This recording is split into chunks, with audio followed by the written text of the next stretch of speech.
Assalamualaikum dan selamat sejahtera. Kami dari Sekolah Menengah Kebangsaan Perempuan Metodis Melaka ingin menyampaikan sebuah ulasan buku yang berjudul Tenggelamnya Kapal Wang Duit. Sebelum itu, izinkan kami mengenalkan diri kami masing-masing. Nama saya Nur Zulaikha binti Zamri. Nama saya Nur Adanisha Zuana binti Mat Muzi.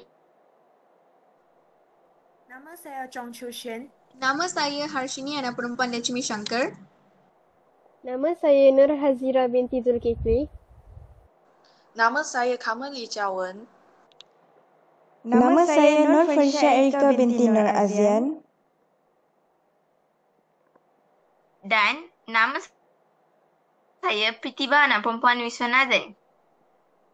Novel ini ditulis oleh Haji Abdul Malik Karim Amrullah atau lebih dikenali sebagai Hamka dan diterbitkan di Balai Pustaka yang bergenre romans. Novel ini diterbitkan di Jakarta pada tahun 1939 yang mempunyai sebanyak 236 halaman beserta 28 bab. Bab yang pertama mengenai anak orang terbuang. Zainuddin yang termenung di rumah bentuk mengkasar di jendela yang menghadap ke laut di Kampung Baru dan Kampung Mariso, seorang anak muda yang berusia kira-kira 19 tahun duduk termenung mengingati pesan ayahnya. Negeri aslinya bukanlah Mengkasar. Jika Mengkasar ada Gunung Lomba Batang dan Bawah Engkarang. Di kampungnya ada dua gunung bertuah, iaitu Gunung Merapi dan Singgalang. Bab 2 mengenai yatim piatu. Mak Basir bercerita kepada Zainuddin tentang kematian ibu dan ayahnya. Ketika Zainuddin masih merangkak-rangkak, ibunya telah menghadapi sakaratul maut. Zainuddin masih tertawa dan melonjak-lonjak dalam pangkuan daim. Pada suatu malam petang Khamis, malam Jumaat pula, sedang ayahnya duduk di atas tikar sembahyang, dia telah meninggal dunia. Zainuddin bersedih dan meratap memanggil-manggil. Bab 3 menuju negeri nenek moyang. Zainuddin berangkat ke Padang untuk melihat tanah asal kelahiran ayahnya di samping mahu mempelajari ilmu akhirat. Pada pukul 5 petang, kapal berlayar menuju ke Surabaya, Semarang, Jakarta, Bengkulu dan Padang. Zainuddin mengungkapkan pepatah orang Melayu yang mengatakan anak laki-laki tak boleh dihiraukan panjang. Hidupnya ialah buat berjuang. Kalau perahunya telah dikayuhkan ke tengah, dia tak boleh surut palang. Meskipun bagaimana besar palang. Biarkan kemudi patah, biarkan layar robek. Itu lebih mulia daripada membalik haluan pulang. Bab 4 Tanah Asal. Zainuddin sampai di Padang Panjang. Dia tidak diterima oleh orang-orang di sana. Namun, disitulah titik perkenalan antara Zainuddin dan Hayati bermula. Bab 5 Cahaya Hidup. Zainuddin mula berkiriman surat dengan Hayati. Inti surat Zainuddin berupa luahan terhadap rasa ingin bersahabat dengan Hayati. Namun, pertemuan mereka semakin hari semakin berkurangan kerana Zainuddin malu dan takut sekiranya permintaannya tidak berbalas. Bab 6 Berkirim-kiriman surat. Rasa cinta Zainuddin diluah di dalam surat. Ketiga-tiga surat telah dihantar kepada Hayati namun tidak terbalas. Akhirnya mereka bersemuka. Zainuddin nekat untuk menjadikan Hayati bukan sahaja sahabat, malah lebih dari itu. Bab 7 Pemandangan di Dusun. Zainuddin mula tidak disenangi ekor terlalu rapat dengan Hayati. Orang-orang kampung tidak mahu Zainuddin bersama Hayati kerana dianggap tidak bersuku, anak orang terbuang dan tidak dipandang sah dalam adat Minangkabau. Sedangkan Hayati seorang anak bangsawan berketurunan penghulu-penghulu. Setelah itu, Zainuddin telah dihalau dari Baitipo. Bab 8 Berangkat. Setelah mengingati kata-kata sindiran dari Datuk, Zainuddin seolah-olah mahu menyalahkan takdir. Dia mulai sesal dengan perkahwinan ayah dan ibunya. Lantas Zainuddin bertemu dengan Hayati untuk mengucapkan kata-kata terakhir. Hayati telah bersumpah untuk tidak akan mengkhianat janjinya. Sebagai tanda mata, Hayati menyerahkan selendangnya kepada Zainuddin. Bab 9 di Padang Panjang. Zainuddin tinggal di kampung Silang. Hayati masih berutusan surat dengan Zainuddin. Di kota ini, Zainuddin telah belajar agama, mempelajari bahasa Inggeris dan mendalami bahasa Belanda. Bab 10. Pacu Kuda dan Pasar Malam. Hayati berangkat ke Padang Panjang bertemu sahabatnya Khadijah ketika kebetulan pacuan kuda dan pasar malam sedang berlangsung. Atas alasan itu, Hayati bertemu dengan Zainuddin. Zainuddin mengenakan sarung bugis ke pesta itu. Betapa Zainuddin terkejut melihat Hayati yang mengenakan pakaian seksi. Telah hilang pakaian aslinya yang sopan dan tertutup. Zainuddin mengutuskan surat-surat menasihati kepada Hayati. Bab 11 Bimbang. Kewujudan Zainuddin mula dipertikai oleh orang-orang yang mengkehendaki Hayati, iaitu Khadijah. Bab 12 Meminang. Zainuddin berasa rawan selepas menerima sepucuk surat yang menyatakan mak angkatnya Basir telah meninggal dunia. Zainuddin menghantar surat kepada Datuk untuk menyatakan lamarannya. Bab 13 Pertimbangan. Lamaran Zainuddin telah ditolak dan Aziz telah dipilih menjadi suami Hayati. Bab 14 Pengharapan yang putus. Hati Zainuddin telah remuk. Dia memutuskan untuk bertanya lagi, namun sudah tiada harapan. Dia mulai menceritakan halnya sejak mulai ayahnya terbuang, kematian ayah dan ibunya, perjalanan ke Minangkabau, perkenalan dengan Hayati, dia diusir orang dari Batipu, kematian mak angkatnya, suratnya ditolak sampai kepada surat Khadijah yang baru diterimanya. Semua membuat hibah. Zainuddin mengutuskan suratnya yang terakhir sebelum Hayati berkahwin. Bab 15 Perkahwinan. Setelah mendengar kabar perkahwinan Hayati, lemah sendi tulang Zainuddin. Dia kembali ke bilik dan duduk menghadap meja sambil melepaskan air mata. Sebahagian Zainuddin tidak keluar dari bilik. Demam sehingga seteguk air pun sukar diminum kerana sudah tidak ingat diri. Kekecewaan yang melampau hingga dia hampir gila. Bab 16 Menempuh hidup. 2 bulan Zainuddin sakit. Zainuddin mendapat nasihat daripada Muluk, seorang sahabat yang sentiasa bersamanya dari awal kejatuhan. Guru telah jatuh sehinanya selemah ini seakan-akan ditusukkannya bilah keris yang tajam ke ujung jantung guru. Sehingga kalau bukan kasihan Allah, binasa guru dibuatnya. Zainuddin menangis tersedu-sedu meratap, terisak-isak. Bab 17 Jiwa Pengarang. Ditinggalnya Pulau Sumatera, masuk ke Tanah Jawa, medan perjuangan kehidupan yang lebih luas. Sesampai di Jakarta, dia menyewa sebuah rumah kecil di suatu kampung yang sepi bersama Muluk. Di sanalah Zainuddin menyudahkan karangan-karangannya yang terbengkalai. Dikirimnya surat-surat kepada Akbar dan mendapat honorarium meskipun kecil. Setiap Sabtu, keluarlah cerita yang dikarang oleh Letter Z. Awalnya Zainuddin yang datang sendiri ke bilik surat khabar. Akhirnya redaksi surat khabar itulah yang datang meminta karangannya. Setelah itu, Zainuddin dan Muluk berpindah pula ke Surabaya kerana di sana lebih dekat dengan Makassar dan penerbitan buku yang masih sepi. Bab 18 Surat-surat Hayati kepada Khadijah. Bab ini hanya menceritakan surat-surat antara Hayati dan Khadijah.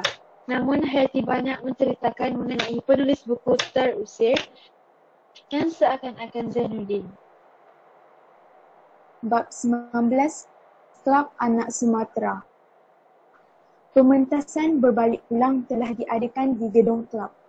Cerita seorang anak muda yang terlalu menurutkan angan-angan, menyangka bahawa perempuan yang dicintainya sesuci dan secantik perempuan yang ada di dunia.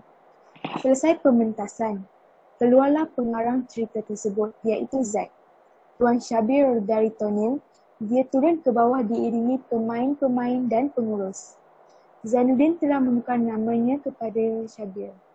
Lengang badannya, raut wajah Zainuddin menukar menjadi lebih baik. Bukan Zainuddin yang penyedih hati lagi. Hayati dan Aziz yang menjadi penonton waktu itu terkejut melihat Zainuddin pengarang cerita tersebut. Bab 20, Rumah Tangga. Hidup di rantau tersimpul kembali pertalian persahabatan di antara Zainuddin dan kedua suami isteri, Hayati dan Aziz.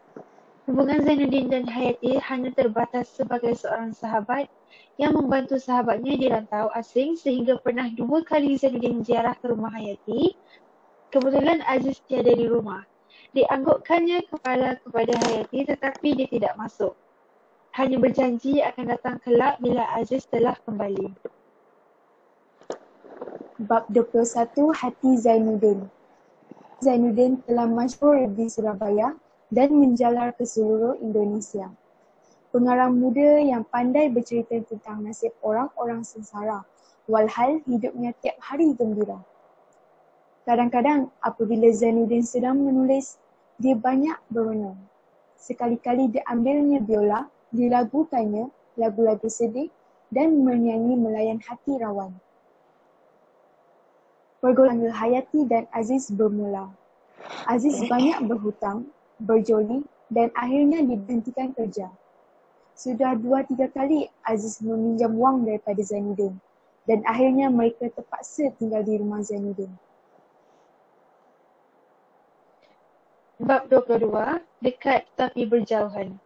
Sehabis waktu maghrib, duduklah Zainuddin seorang diri mengepul asap rokoknya. Zainuddin kerap menghabiskan waktunya di luar sepanjang keberadaan Hayati di rumahnya. Hayati berasa tidak selesa kerana merasakan kewujudannya memberatkan orang-orang di rumah Zainuddin. Muluk menceritakan keperitan hidup Zainuddin yang tidak beruntung dan kemudian membawa Hayati masuk ke dalam kamar Zainuddin. Ternyata dalam bilik tersebut terdapat satu gambar yang besar. Gambar itu merupakan gambar Hayati yang ditutup dengan kain sutera. Ditulis di bawah gambar tersebut, "Permataku yang hilang." Betapa Zainuddin menjadikan Hayati sebagai cinta agungnya yang tidak pernah tergantikan. Bab 23, Surat Cerai. Aziz telah mengirimkan surat kepada Zainuddin dengan menyatakan bahawa dia mengembalikan Hayati ke tangan Zainuddin. Dia menceraikan Hayati sebelum membunuh diri. Bab 24, Air Mata Penghabisan. Zainuddin duduk berhadapan dengan Hayati. Perbualan tersebut dimulai oleh Hayati. Zainuddin menggagahkan kata-katanya dengan mematahkan hujah-hujah maaf Hayati. Zainuddin yang selama ini bisa bersabar menerima cubaan, walau bagaimanapun besarnya, sekali ini tidaklah menghantar Hayati pulang ke Padang dengan membiayai kos perjalanannya. Bab 25, Pulang. Kapal Van der Wijk yang menjalani link KPM dari Makassar telah berlabuh di pelabuhan Tanjung Perak. Sebelum Hayati berangkat pulang, Zainuddin sempat mengucapkan selamat pulang yang dia tidak dapat turut serta menghantar Hayati bersama.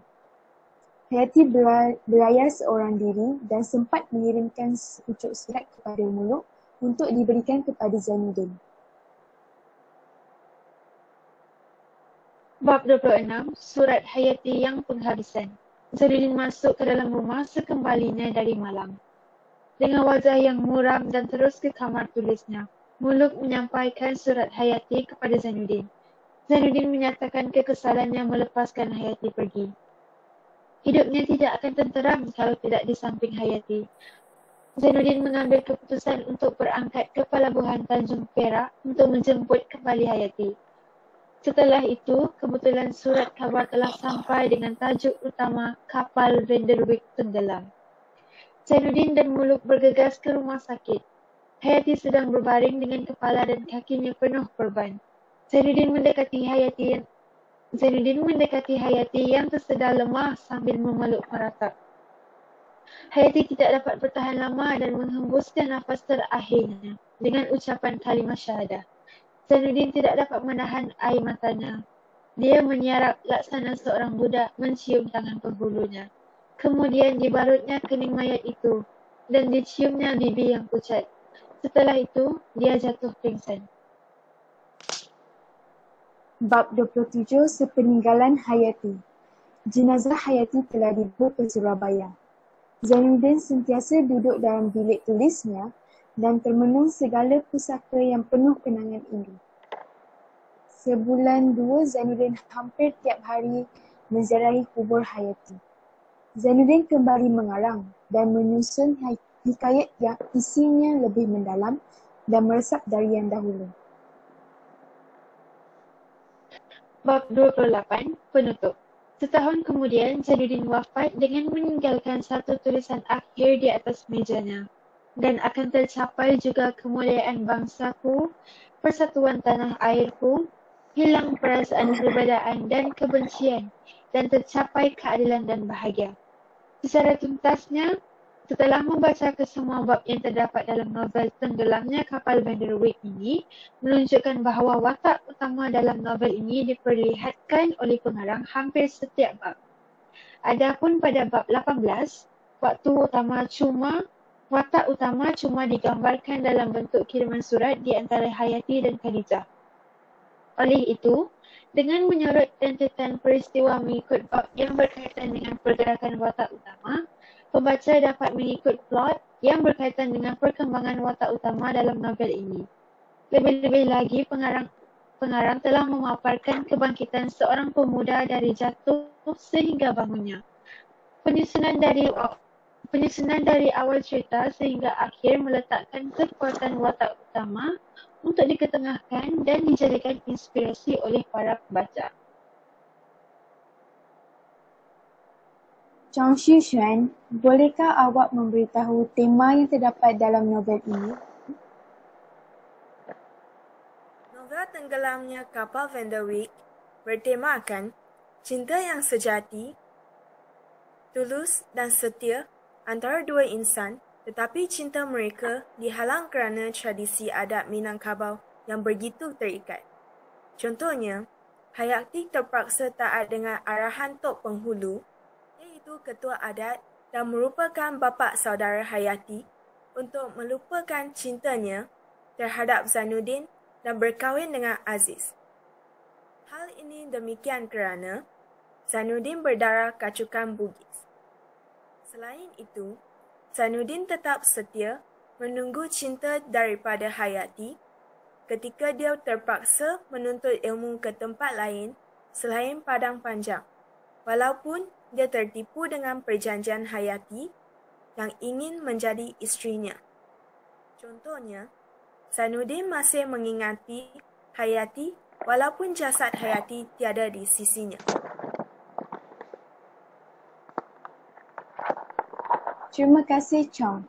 Seterusnya, Harshini, bolehkah awak memberitahu watak dan perwatakan yang terdapat dalam novel ini? Watak utama dalam novel ini ialah Zainuddin. Watak perwatakan yang ditunjukkan oleh Zainuddin dalam novel ini ialah seorang yang penyayang. Contohnya, Zainuddin mengingati pesanan ayahnya tentang tanah asal kelahirannya.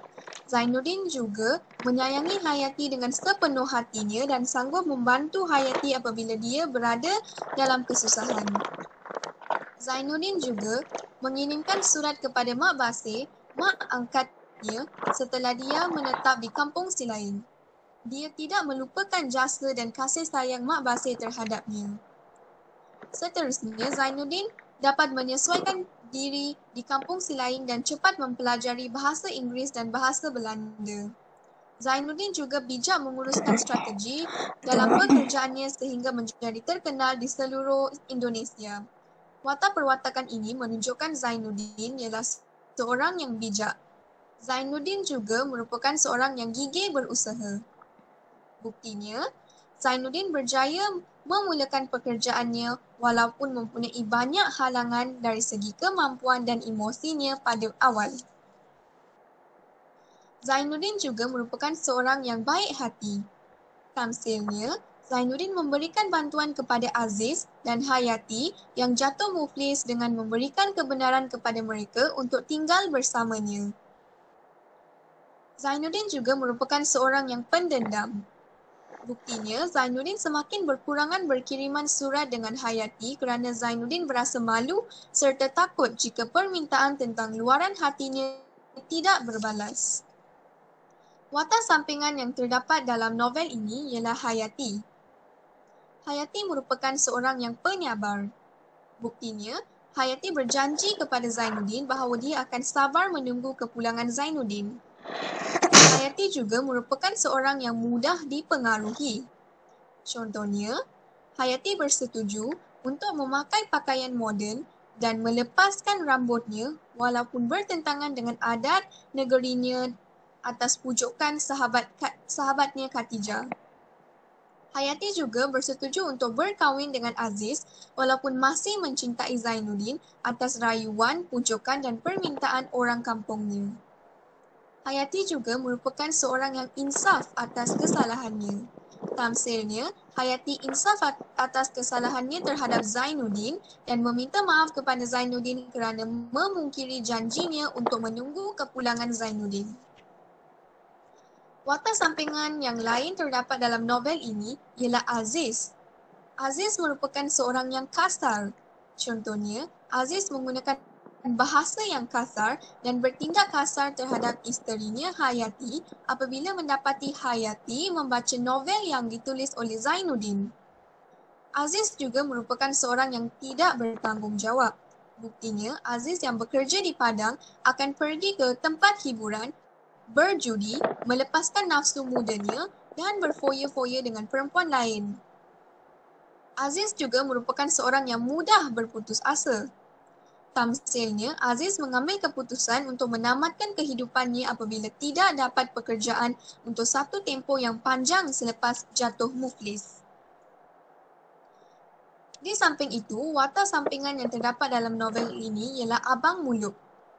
Abang Muluk merupakan seorang rakan yang setia. Contohnya, Abang Muluk sentiasa bersama Zainuddin dalam segala situasi kehidupannya dan membantu Zainuddin ketika dia berada dalam kesusahan. Abang Muluk juga merupakan seorang yang gigih berusaha dan bertanggungjawab. Contohnya, Abang Muluk yang dahulunya samsing berusaha mengubah jalan hidupnya dengan bekerja secara jujur dan ikhlas untuk meningkatkan taraf hidupnya. Selain itu, watak sampingan yang terdapat dalam novel ini ialah To Penghulu. To Penghulu merupakan seorang yang sangat mementingkan adat. Tamsilnya, To Penghulu tidak membenarkan Zainuddin mengawini Hayati kerana Zainuddin bukan merupakan keturunan Minangkabau. Akhir sekali, watak sampingan yang terdapat dalam novel ini ialah Khatijah. Khatijah merupakan seorang yang suka mempengaruhi. Contohnya, Khatijah mempengaruhi Hayati memakai pakaian moden apabila Hayati datang ke rumahnya untuk berjumpa dengan Zainuddin.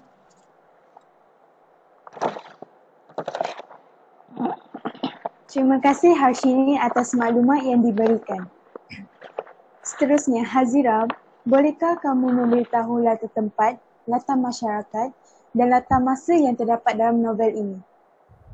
Latar tempat yang terdapat dalam novel tenggelamnya kapal Van der Weyck ini adalah 1. Padang Panjang. Sebagai contohnya, Zainuddin berangkat ke Padang Panjang untuk melihat tanah asal kelahiran ayahnya di samping mahu mempelajari ilmu akhirat. Seterusnya, Batipo. Zainuddin dan Hayati ditemukan semula dalam sebuah pesta di Batipo. Selain itu, Jakarta. Zainuddin berjaya menempa nama sebagai seorang seniman berjaya yang baik dalam penulisan maupun dalam pementasan.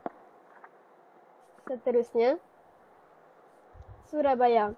Buktinya, Zainuddin berjaya membuka sebuah syarikat di Jakarta dan ditemukan semula dengan Hayati dan Aziz. Akhir sekali, Batavia. Sebagai contoh, tempat Batavia merupakan tempat Zainuddin menghasilkan karyanya yang bertajuk Terusir dan Ke Mana Aku Akan Pulang. Seterusnya, latar masa yang terdapat dalam novel ini adalah petang. Sebagai contoh, pada pukul 5 petang, kapal berlayar menuju ke Surabaya, Semarang, Jakarta, Bengkulu dan Padang. Selain itu, waktu malam. Sebagai contohnya, Aziz pulang lambat ke rumah lalu memarahi Hayati kerana masih teringatkan Zainuddin dengan membaca karya tulisan Zainuddin. Selain itu, waktu siang. Buktinya, Zainuddin bertemu dengan Hayati di tepi tasik di Padang Panjang di suatu siang sebelum berangkat ke Batipo. Akhir sekali, waktu pagi. Zainuddin bertemu dengan Makcik Jamilah sebelum berangkat ke Batipo. Seterusnya, latar masyarakat yang terdapat dalam novel Ketenggelamnya Kapal Van der Wijk ini adalah masyarakat yang patuh kepada orang tua. Sebagai contoh, Hayati patuh dengan permintaan bapa saudaranya untuk mengahwini Aziz. Selain itu, masyarakat yang kuat beribadat dan kuat agama. Sebagai contoh, Zainuddin menasihati Hayati agar berpakaian sopan dan menutup aurat ketika berjumpa dengannya. Selain itu, masyarakat yang memungkiri sumpah. Sebagai contoh, Hayati mengingkari sumpah yang telah dilafazkannya kepada Zainuddin dan meneruskan hasratnya untuk berkahwin dengan Aziz. Selain itu, masyarakat yang berketurunan Bugis Mengkasar dan Minangkabau. Sebagai contoh, Zainuddin berlatar belakangkan ibunya Bugis Mengkasar dan bapanya pula Minangkabau. Latar masyarakat yang terakhir adalah masyarakat yang menyesali perbuatannya. Sebagai contoh, Aziz kecewa dengan dirinya sendiri kerana gagal melunaskan tanggungjawabnya kepada Hayati.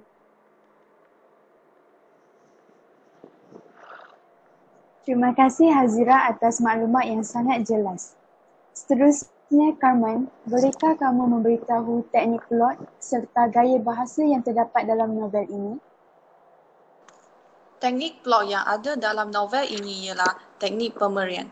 Sebagai contohnya, pengarang menggambarkan suasana matahari yang terbenam ke dasar lautan menyebabkan laut itu kelihatan sangat indah.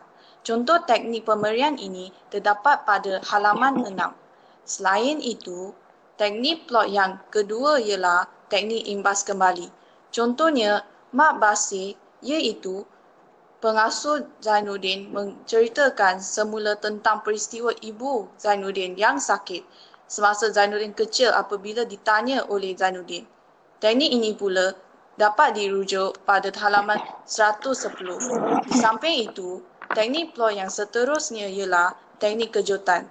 Sebagai contohnya, Zainuddin terkejut apabila terlihat Hayati yang berpakaian moden sehingga menyebabkannya terbingung seketika kerana perubahan Hayati adalah di luar jangkaannya. Teknik ini terdapat pada halaman 52. Akhir sekali, teknik dialog.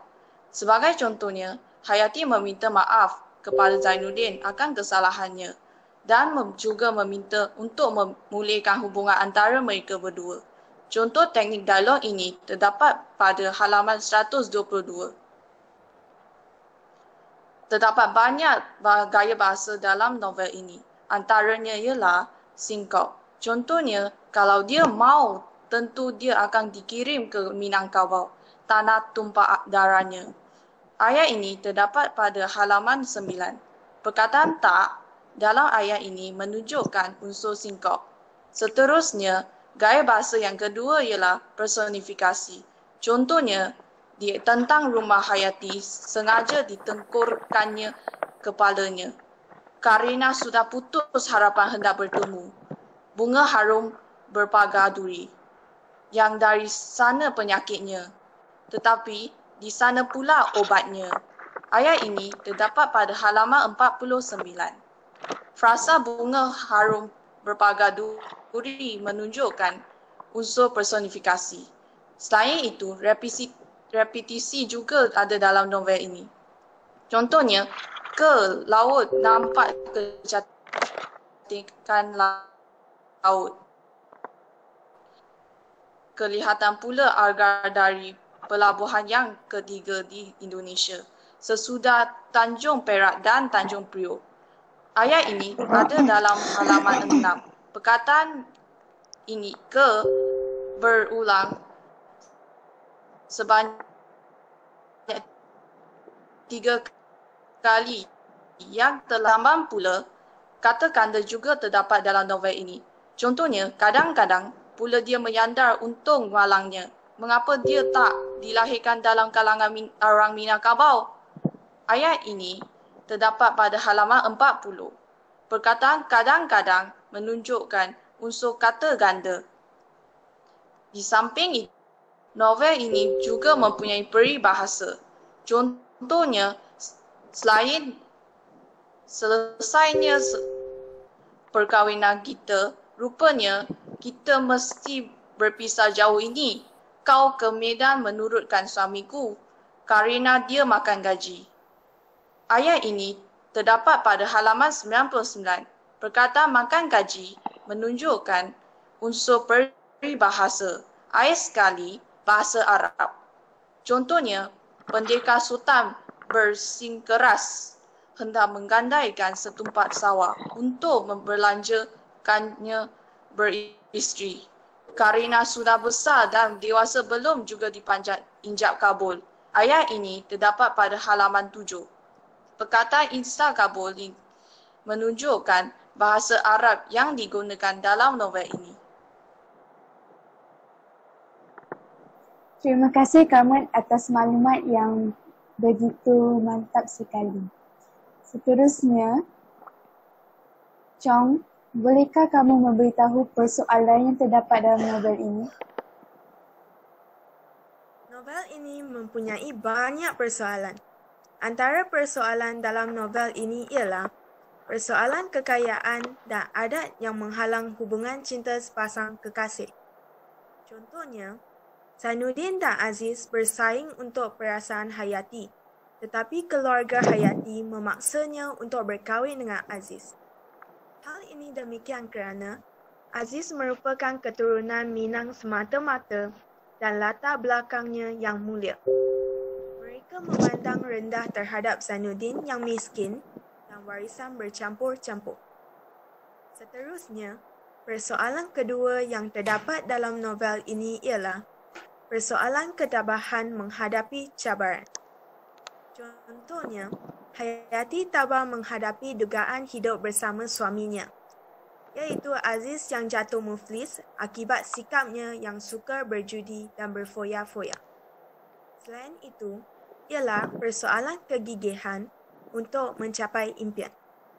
Contohnya, Zainuddin tabah menghadapi dugaan dalam hidupnya seperti kegagalan cintanya terhadap Hayati. Zainuddin juga tabah menghadapi halangan-halangan dalam usaha menjadi seorang usahawan yang berjaya.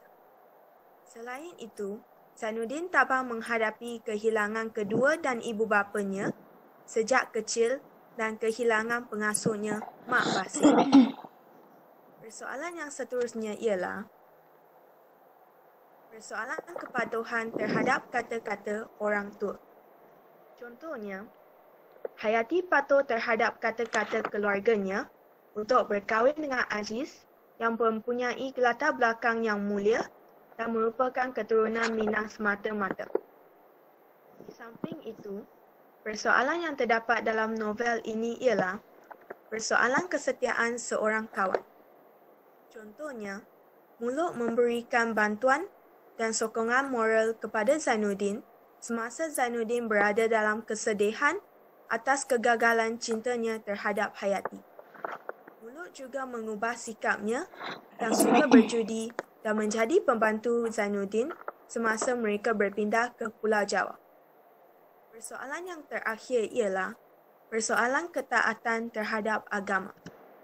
Contohnya, Zainuddin merupakan seorang yang taat beribadah. Dia berangkat ke Padang Panjang untuk mempelajari ilmu agama. Zainuddin juga tidak suka melihat Hayati memakai pakaian yang kurang sopan saat bertemu dengannya di Padang Panjang. Terima kasih Chong atas maklumat yang sangat jelas itu. Seterusnya, Farisha, bolehkah kamu memberitahu nilai serta pengajaran yang terdapat dalam novel ini? Terdapat banyak nilai dalam novel Tenggelamnya Kapal Van der Wijk. Antaranya ialah nilai kepatuhan. Penduduk zaman dahulu di Kota Padang yang sangat patuh pada tradisi. Contohnya, saat Zainuddin ingin menikahi Hayati, para ketua adat tidak menerimanya kerana Zainuddin dianggap tidak sama keturunan dengan mereka. Seterusnya, nilai ketaatan. Contohnya, Zainuddin adalah seorang tidak suka melihat dan dia adalah seorang yang taat beribadah. Dia tidak suka melihat Hayati memakai pakaian yang kurang sopan saat bertemu dengannya di padang panjang. Kemudian, nilai baik hati. Contohnya, Zainuddin membantu Aziz dan Hayati ketika mereka dalam keadaan yang susah. Di samping itu, nilai keinsafan. Contohnya, Zainuddin menyesal setelah Hayati meninggal kerana kebahagiaannya bersama Hayati telah pergi selama-lamanya. Akhir sekali, nilai ketabahan. Contohnya, Hayati tabah menghadapi dugaan hidup bersama suaminya yang suka berfoya-foya. Terdapat banyak pengajaran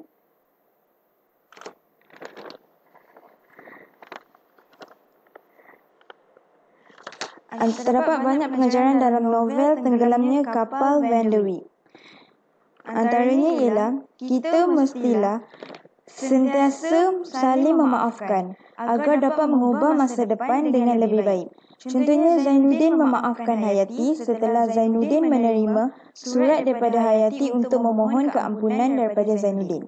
Seterusnya, kita hendaklah sentiasa menolong orang yang dalam kesusahan kerana kelak orang akan menolong kita ketika dalam masalah. Contohnya, Zainuddin sanggup menolong Aziz dan Hayati ketika mereka mengalami kesusahan. Selain itu, kita haruslah bersabar dan tempuhi setiap dugaan yang datang agar dapat memberi pengajaran dan panduan hidup. Contohnya, Hayati bersabar dengan sikap Aziz yang selalu memaki Hamun dan mencelanya. Seterusnya, kita wajarlah mematuhi dan mengamalkan adat agama masing-masing agar warisan dan adat dapat dikekalkan. Contohnya, Tok Penghulu iaitu bapa saudara Hayati sangat mementingkan adat Minangkabau sehinggakan menghalang cinta Hayati pada Zainuddin. Akhir sekali, kita mestilah sedar akan kesilapan kita supaya tidak mengulangi kesilapan yang sama. Contohnya, Hayati sedar bahawa dia telah memungkiri janjinya pada Zainuddin dan dia telah meminta maaf pada Zainuddin.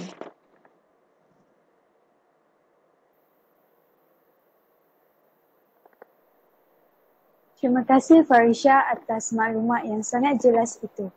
Akhir sekali, seterusnya, Pritiba, bolehkah kamu memberikan unsur kritikan dan pendapat kamu tentang novel Tenggelamnya Kapal Van der Wijk ini?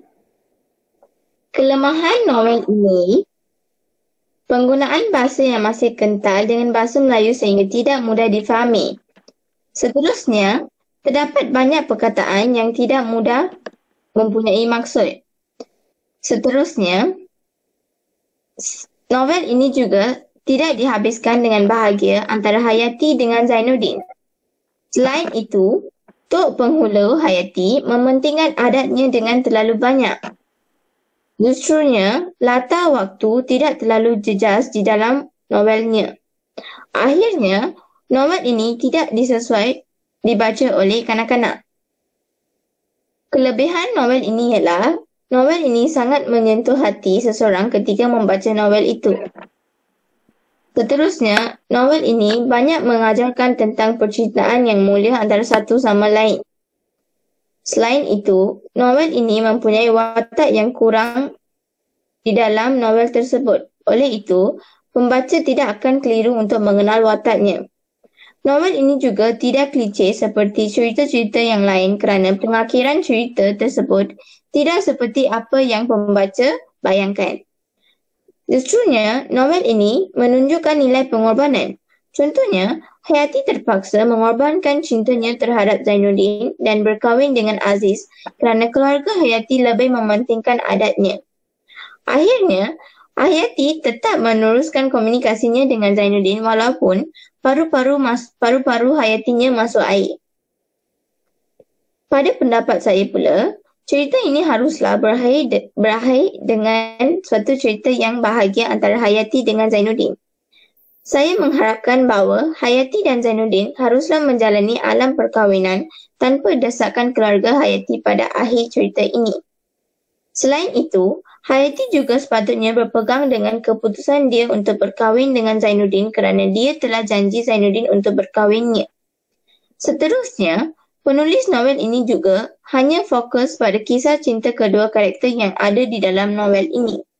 Jika penulis juga menjelaskan tentang orang-orang di sekitar novel ini termasuk dengan adat-adat yang berlaku, karya sastra ini mungkin akan menjadi bahan deskripsi sastra yang rumit tetapi menarik.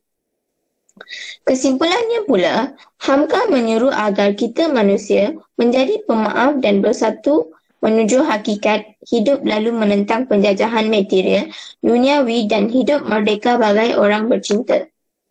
Apa yang dimaksudkan oleh Hamka ialah, kalau hidup bersekadar hidup, babi di hutan juga hidup. Kalau bekerja sekadar bekerja, kera juga bekerja. Itu saja daripada saya. Terima kasih Pritiba atas maklumat yang sangat jelas itu. Sekian dari kami tentang ulasan buku Tenggelamnya Kapal Van der Wijk. Assalamualaikum dan selamat sejahtera.